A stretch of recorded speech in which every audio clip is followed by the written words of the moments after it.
Used by the new Arabic name, El Hajj Malik El Shabazz. I've always had the name on my passport, Malik El Shabazz, only I only used it in the Muslim world. Well, Hajj is a title that is given to any Muslim who makes the pilgrimage to Mecca during the official Hajj season. One thing that I found in all of my travels was that all of the Africans, not only Africans, but the Asians and the Muslims, look upon us as their long-lost brothers.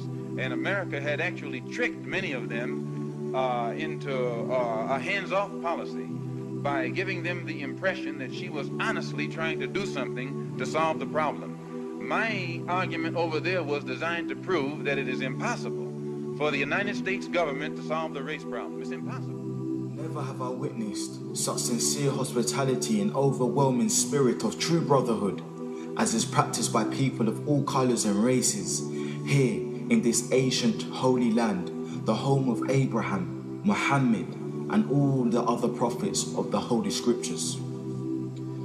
For the past week, I've been utterly speechless and spellbound by the graciousness I see displayed all around me by people of all colors.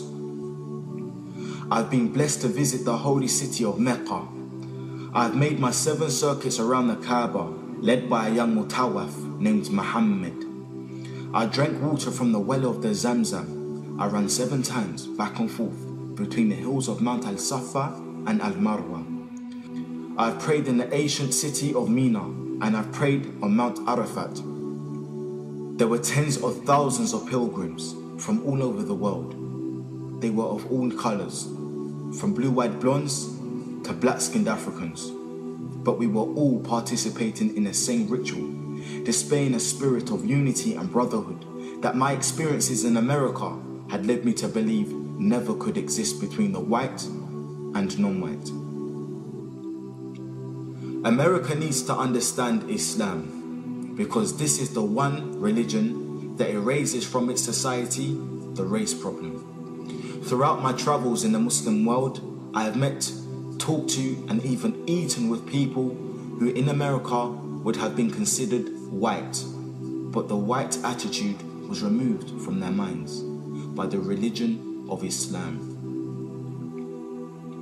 I have never before seen sincere and true brotherhood practiced by all colors together, irrespective of their color.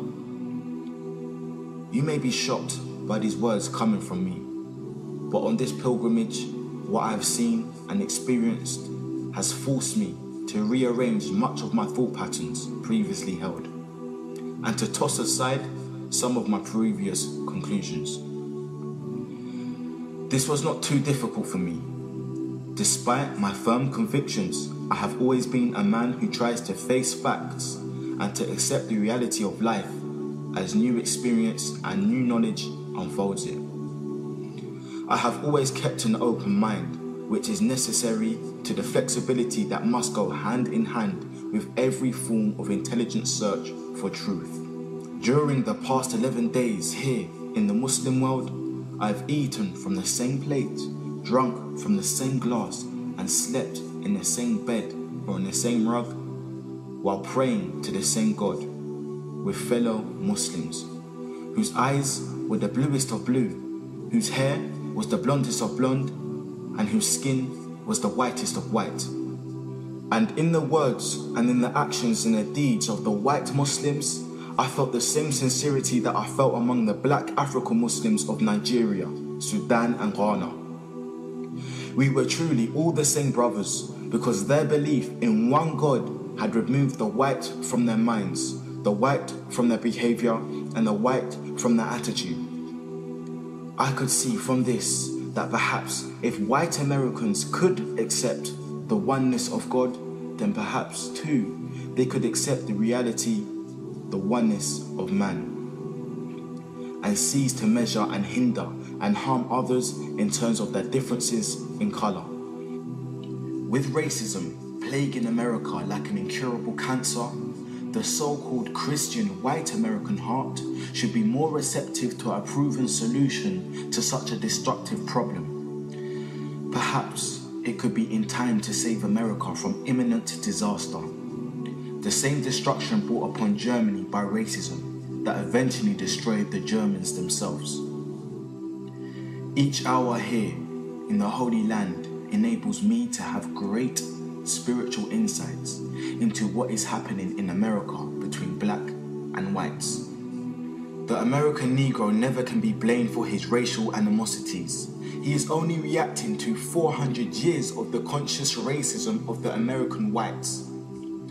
But as racism leads America up to the suicide path, I do believe, from the experience that I've had with them, that the whites of the younger generation in the colleges and universities will see the handwriting on the walls, and many of them will turn to the spiritual path of truth, which is the only way left to America to ward off the disaster that racism inevitably must lead to.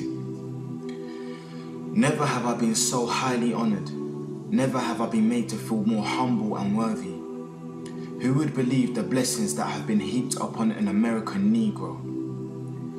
A few nights ago, a man who would be called in America a white man, a United Nations diplomat, an ambassador, a companion of kings, gave me his hotel suite and his bed. Never would I have even thought or dreaming that I would ever be a recipient of such honors. Honors that in America would be bestowed upon a king, not a Negro. All praise is due to Allah, the Lord of all the worlds. Sincerely, Al-Hajj Malik Al-Shabazz, also known as Malcolm X. So Malcolm became Al-Hajj Malik Shabazz, who made Tawbah. He took his Shahada, he performed his Hajj. He said, on my way back from Mecca, I visited 7 countries, and the CIA, and the FBI, and the International Interpol Police, and others plotted to try to kill me at least 5 times. You don't have to ask yourself why they were plotting to kill this man. If I recall, I pointed out that while I was at Mecca making the pilgrimage, I spoke about the brotherhood that existed at all levels and among all people who were there on that Hajj, who had accepted the religion of Islam. And I pointed out that for what it had done, what the religion of Islam had done for those people over there, despite their complexion differences, that it would probably do America well to study the religion of Islam, and perhaps it could drive some of the racism from this society as it has driven racism from the Muslims.